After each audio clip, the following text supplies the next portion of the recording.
So umabot mga boss ng 38,000 yung in-order natin pyesa para dito sa may CRF natin. Yung pyesang yan mga boss ito, ayan. Meron na ring pipe na kasama dyan mga boss, yung T4. So mapapalitan na yung pipe natin dito. Yun nga lang, hindi pa dumarating dito sa amin. Bali galing ng Caloocan yan mga boss, i-deliver na lang. Ay hindi pala, kukunin pala natin ng ng Victory Liner ng Olongapo. So yung mga nagsasuggest din na tanggalin to, kaya ang ginawa ko, nag-order na rin ako nung parang dun sa ilalim niyan. Tapos ito madidelete na siya. Ewan ko kung kasama rin to. Alam ko kasama rin matatanggal yan eh. Tapos meron na rin dun yung parang hand guard niya dito. Yung lever guard niya.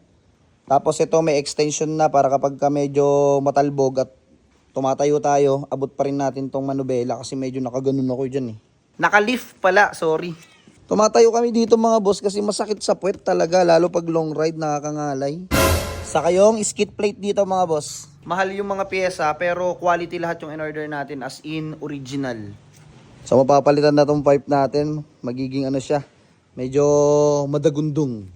Okay? Paano lang naman yan mga boss? Pang trail lang. Okay na yun. Okay lang yun.